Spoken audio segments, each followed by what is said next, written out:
Innovation need not always be about doing new things. I think it's human tendency to feel demotivated after feeling really overwhelmed with a particular decision. Cost cutting should be done to the extent you're removing a body fat. Communication channels have also made every organization's life very difficult. While I do not want to control it, but at the same time I want to understand if whatever is being said is true or a rumor. Welcome to Discover Dialogues podcast, powered by Tech Dogs. The world of business and technology is evolving at breakneck speed. AI breakthroughs, digital transformation, and game-changing innovations are reshaping industries every day. On this show, we dive into the trends, ideas, and strategies driving the future. We're sitting down with industry leaders, innovators, and disruptors to bring you fresh insights, bold perspectives, and real conversations that matter. So plug in, tune in, and let's discover what's next. Today on the show, we have Pulkit Goyal, Chief Financial Officer and India Controller of Honeywell Automation India. With over 2 decades of experience in automation, manufacturing, oil and gas, and industrial solutions, he has led financial strategy and transformation across global markets. In this episode, we explore his journey across industries, how technology is reshaping finance, and what it takes to be a strategic leader in an AI-driven world. Let's dive in. Hi Pulkit, welcome to the Discover Dialogues podcast. It's great to have you here. Look forward to speaking with you. I read one particular thing, or I heard rather. I think in one of your conversations on a previous podcast, you mentioned you're an accidental CA. Okay, and for me, that was something that why would somebody become an accidental CA and then pursue a path of financial leadership?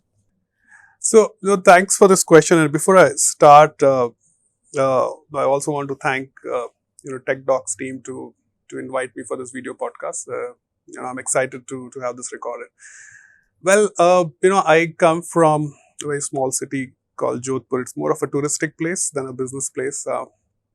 And in my city, most of the decisions were made by the parents.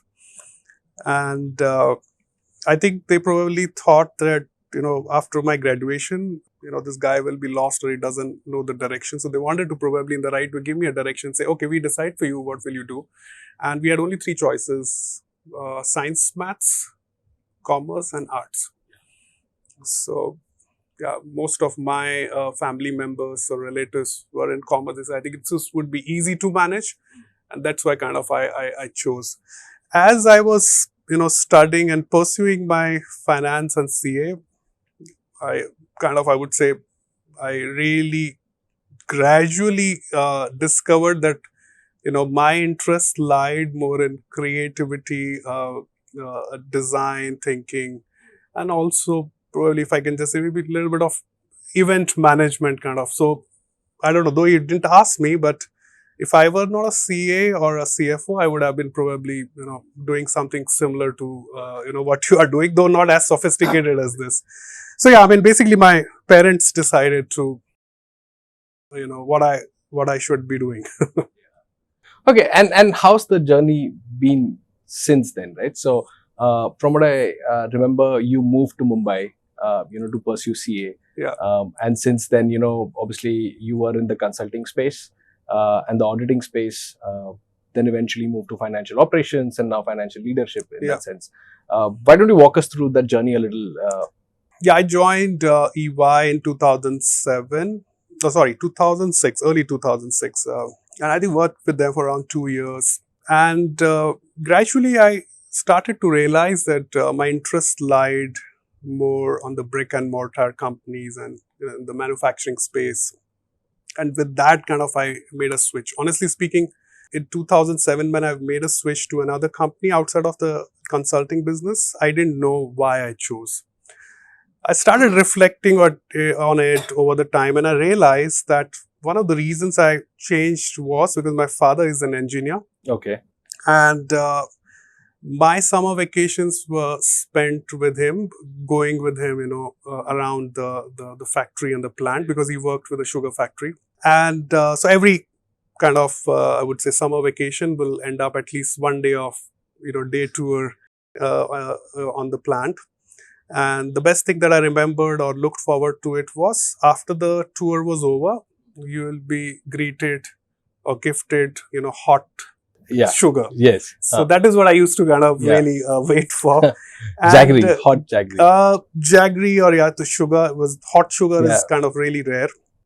And I think probably I realized that, since my childhood, I was brought up in that environment of seeing the machines working. Probably that is what kind of took me in that direction.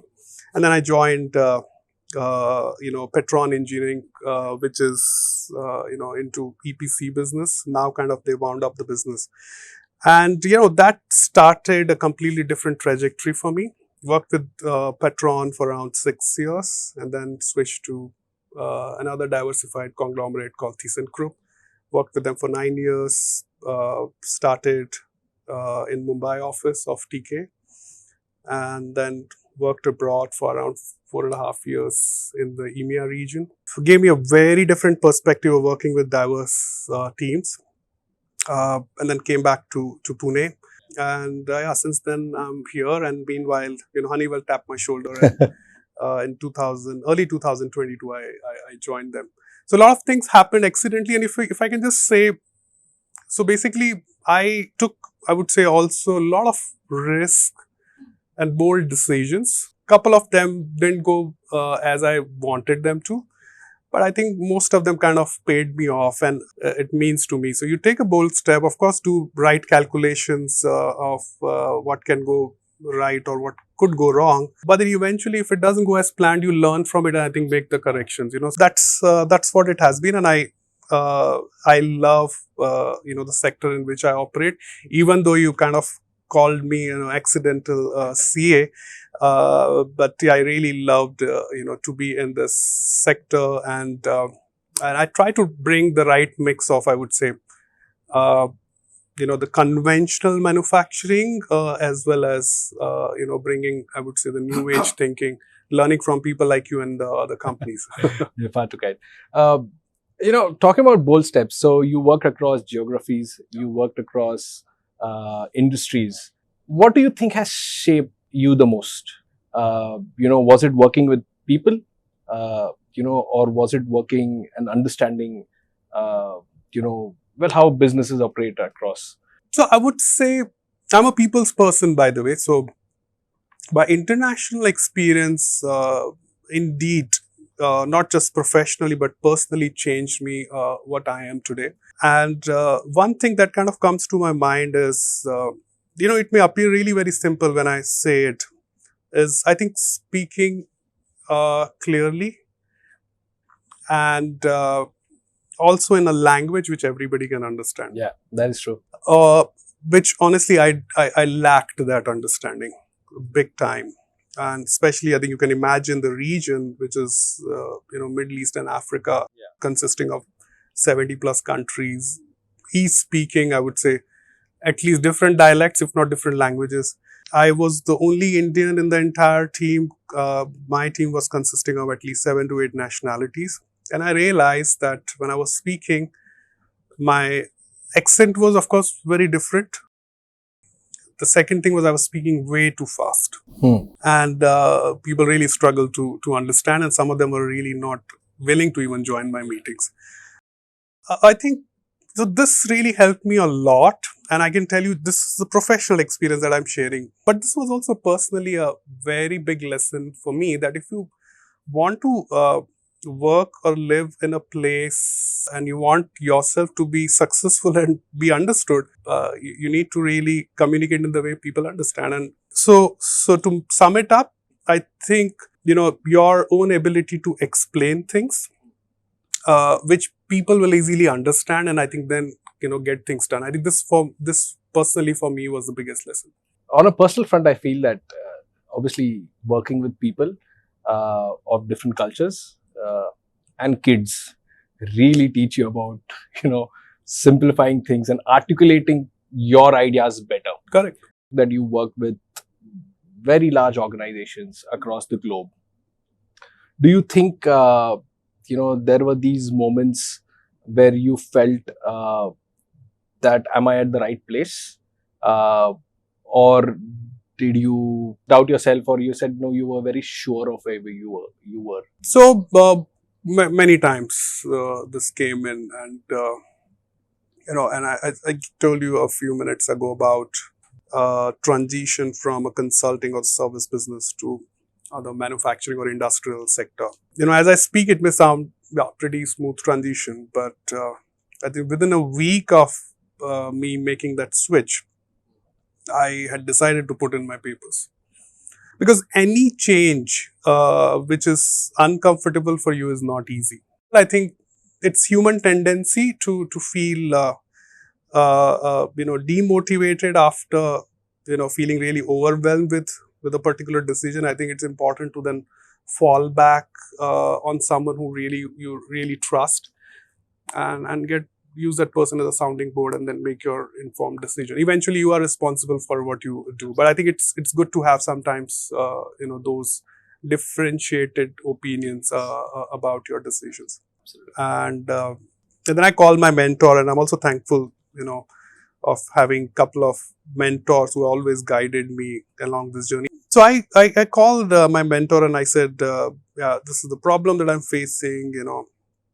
Uh, the culture is very different, the infrastructure is very different, and plus we had 5.5 day working.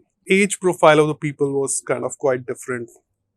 Then and I said, then on the top of it, this the problems on the table are also too many to solve, like kind of where to start, where to end. I think he gave me only one advice to say, even though you didn't ask me that, but I thought to kind of conclude the question, is that break the problem into small pieces. Don't look at them as a whole. It may again sound a very simple advice, but sometimes we may take a look at everything as a whole, and try to solve all and everything together. I think it's important to have quick wins in your life.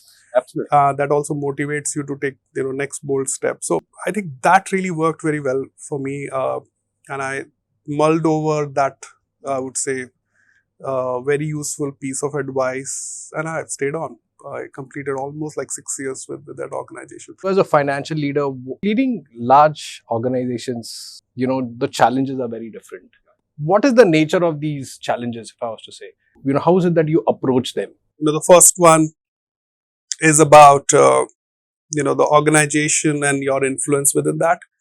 The second is the very fabric of the organization, which is I would say driven by its own processes, as well as I say that speak up culture. And third and the last thing is the people. You're as good as your team.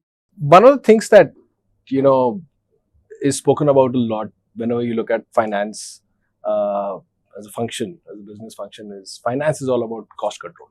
But in recent times, finance has also become the driver for innovation and growth.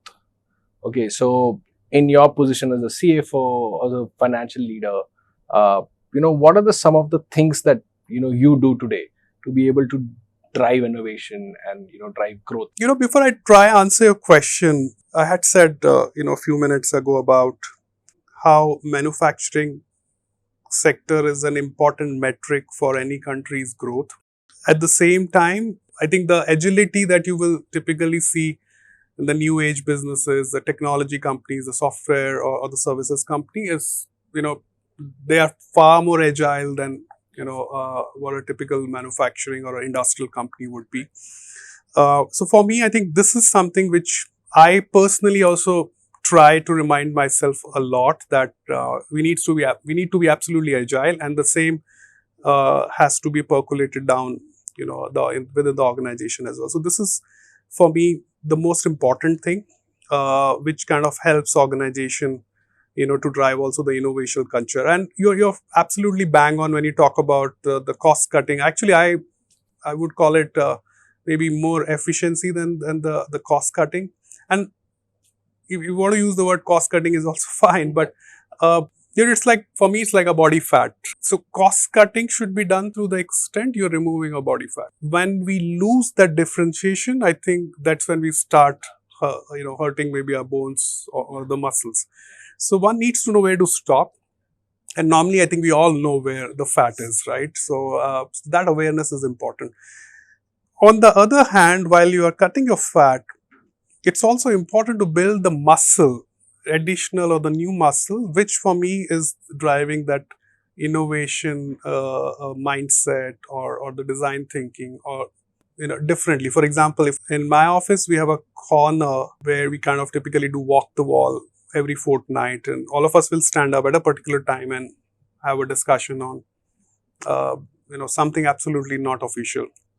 There we had kept once two boxes. One box said things that we should continue doing, and the other box said things that we can stop doing. So for me, I think it's also a very nice example of maybe innovation. And innovation need not always be about doing new things. Even if you Absolutely, stop absolutely. doing Yeah. things, for me, it's also an innovation, and it's helping you cut the fat as well as probably build the new muscle, because you can actually use that additional power to do something better. I think that's how kind of I would define, not a straightforward answer, but for me, both have to be very fine balancing act. All right. So, talking about innovation, what's your personal take on AI? Start with that, and then maybe build on it. So I would not just talk about AI alone, Vikram. I would rather say that the technology. And today, everything that we are doing is technology. Even sitting in the room, getting recorded, someone doing the sound check. For me, that's also a technology, right? And people like you and your organization are actually taking the things to the next level. I mean, I'm a poor finance person, still just do the number crunching with the help of my team.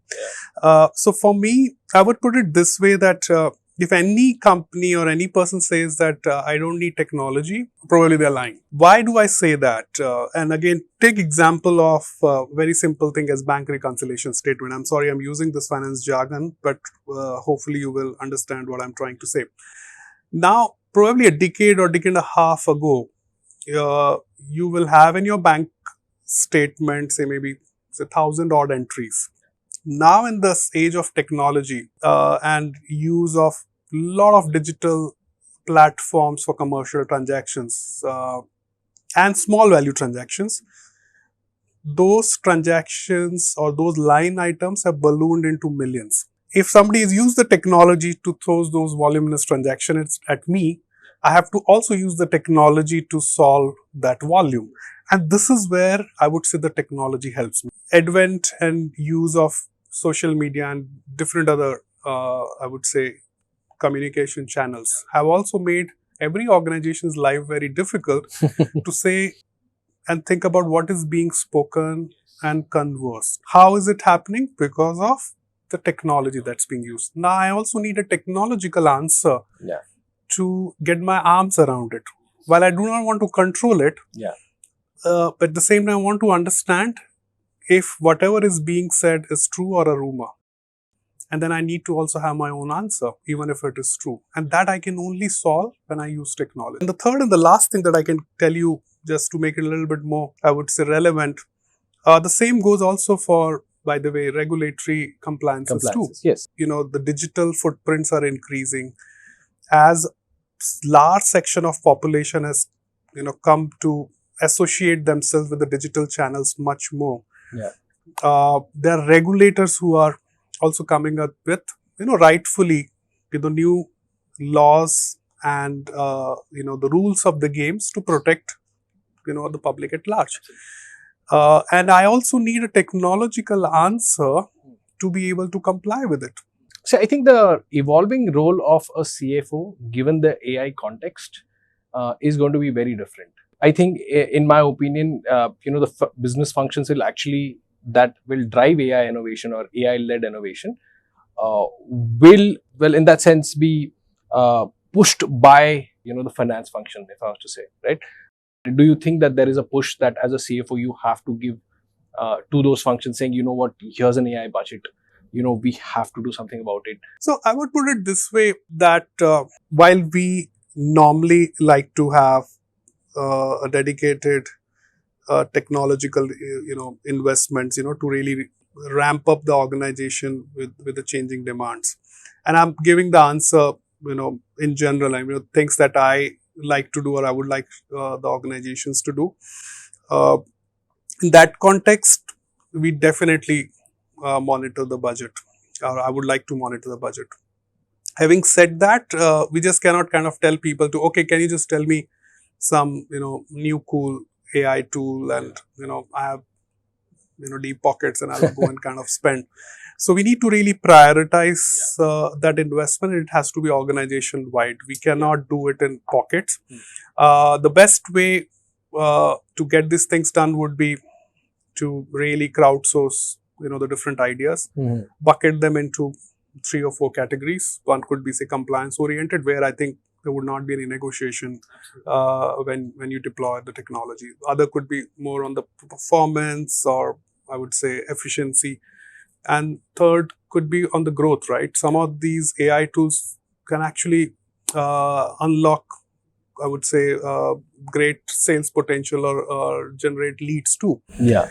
And I think based on that, then organization needs to, make a decision. For sure, I think I will prioritize compliance first, followed by growth, and then the efficiency. That's the way normally I like to, run and allocate the technological budgets. And from my perspective, as I said, it's non-negotiable. You cannot not have, your focus on deploying the right technologies. Earlier in the day, we were talking about privacy, and obviously now there's AI. When you're working with billion-dollar organizations, that is,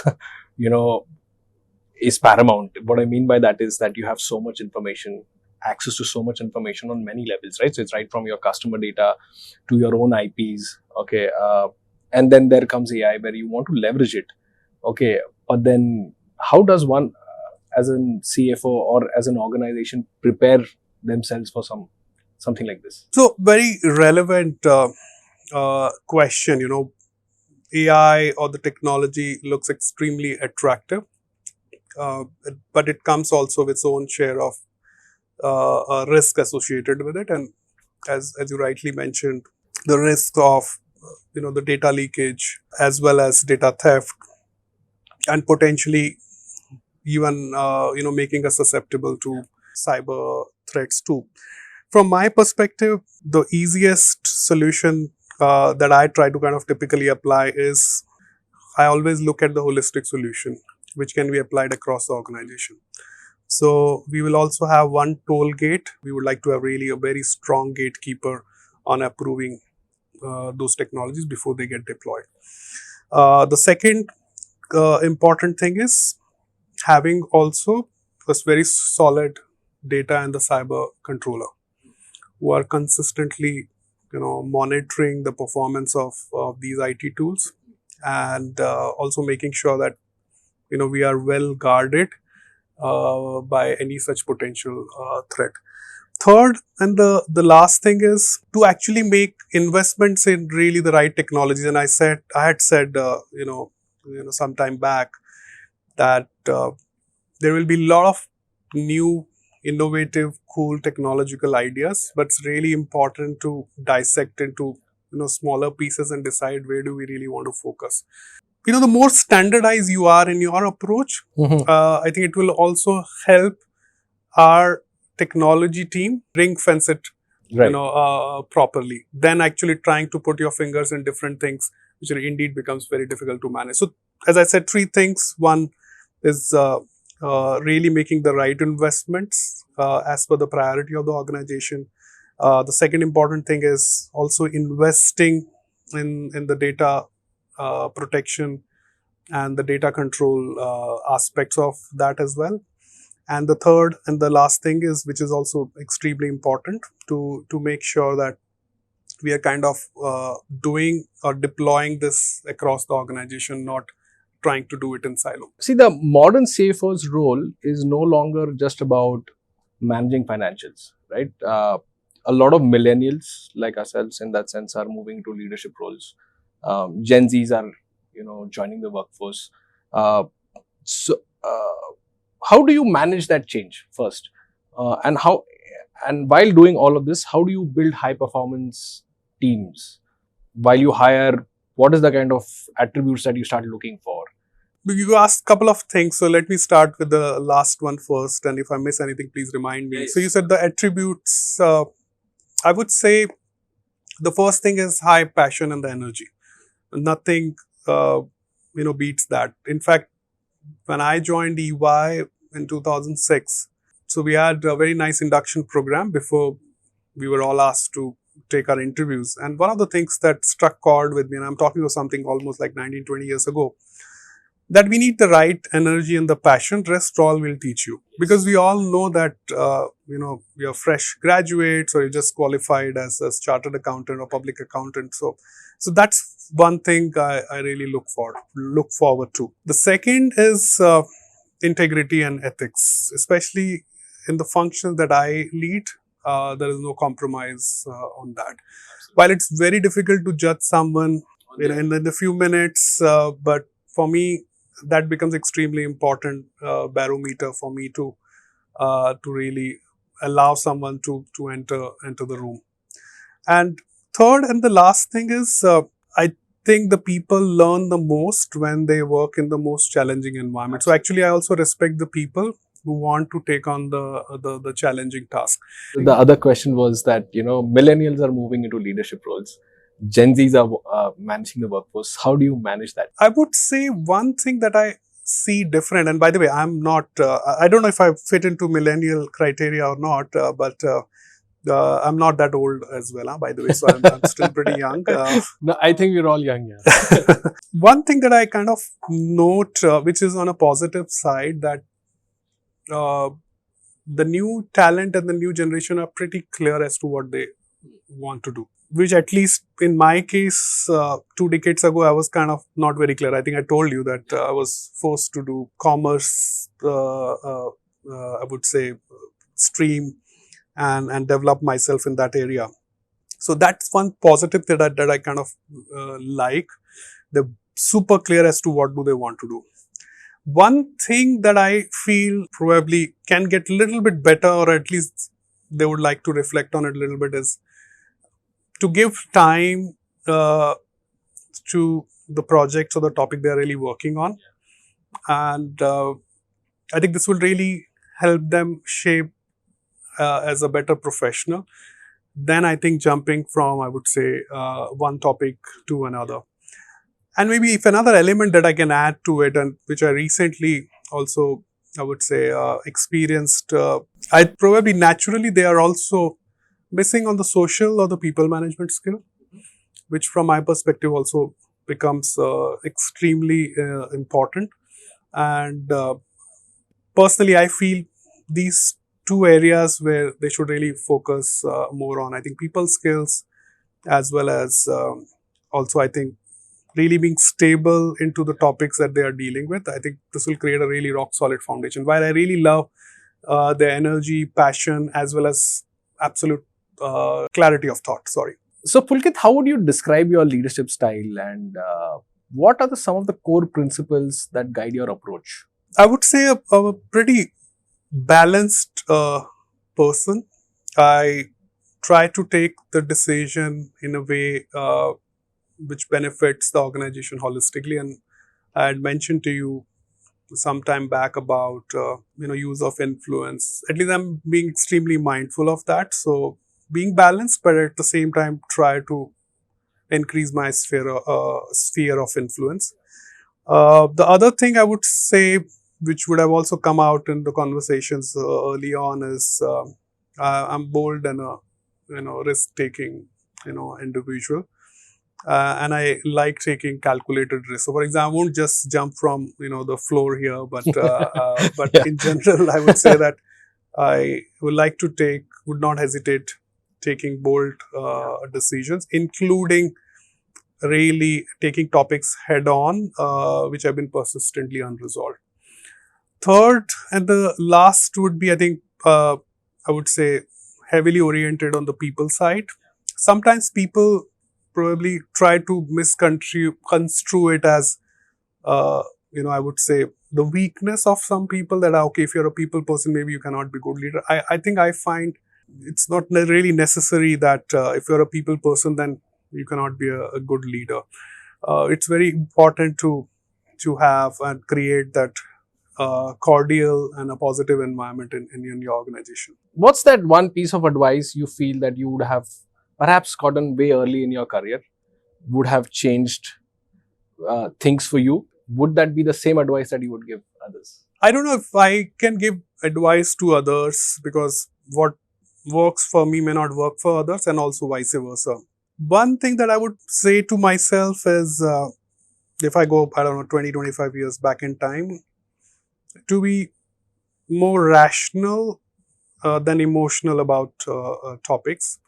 Because I think when you get emotional about things, you probably not rational at the same time. I think people also misunderstand you, even if you're saying the right things. So it's very, very important to say the things in a calm and composed way. That would be heard much better than the one which you say in an emotional way. Now, emotions could be anything, right? Could be stress, could also be anger sometimes, or could be frustration. But I think it's extremely important. I learned it early on. As I said, I'm not a perfect human being. I'm still learning things. But that's one thing I would go back and tell myself to, relax and calm down. I think that is a piece of advice I give myself as well. Similar to you, my journey has been about taking away my emotions from what I want to say, because I think it's heard much better. It's much more clearer. Although maybe perhaps it might look devoid of emotions, there is enough passion behind it still, and I think that allows it to go through. So for me, I think that's something that I resonate very much with you. The next segment that we're going to do with you today is going to be a quick rapid fire. Are you ready? Yeah. All right. So let's start. What's harder, budgeting at the house or budgeting at the company? I would say budgeting at house. Budgeting at home. Budgeting at home is tough. Who's the financial controller on that note at home? You or your wife? Yeah, goes without saying. I would say my children. Okay. Not even your wife. Yeah. Yeah, I think they more or less decide everything, because Absolutely. I would say that not even my wife. Absolutely. If your life had one theme song, which one would it be? Yeah, that's a little bit tough one, but I like one song. I think it's sung by Sonu Nigam, Kal Ho Na Ho. Yeah. So one line Iconic, I really like most, and I'll maybe try to sing. Chahe jo tumhe pure dil se मिलता है वो मुश्किल से इस हाथ को तुम थाम लो वो मेहरबान कल हो ना हो. So I personally, I think like this a lot. I think I find a lot of meanings in it. The most amazing meeting you had with someone whom you always wanted to meet? I haven't been able to meet I would say the amazing person yet, but I would like to meet, if I get an opportunity, and I hope he's listening, is KMB, Mr. Kumar Mangalam Birla. Yeah, I think I'd seen one of his recent podcasts, and he has a very calm demeanor, and I think you also get that. You give me that vibe. But yeah, Monday motivation or Friday? So Monday for work, Friday for life. One piece of corporate jargon you secretly don't like at all. Can you hear me? What is the most overused line in business meetings? I would say perspective. For me, it is, let me circle back to you. Yeah, that's also true. Are you an Android person or an Apple person? Probably you know the answer already, so I'm a privacy freak. So you know which one I would choose. Okay. All right. So that wraps up the rapid fire section for us. Thank you so much. Sure. Thank you so much for having me over. It was really fun. And Vikram, you did a fantastic job of moderating it and made me feel extremely comfortable. Really enjoyed. So thanks for having me over. Thank you so much, Pulkit, for joining us. It's been an absolute pleasure having you here. I think some of the insights that you've shared, not only professionally, but I think also personally that you shared, will go a long way in enriching our audiences. Thanks for tuning in. If you enjoyed this episode, subscribe on YouTube, Instagram, or your favorite podcast app. Catch past episodes and more at techdogs.com. See you next time.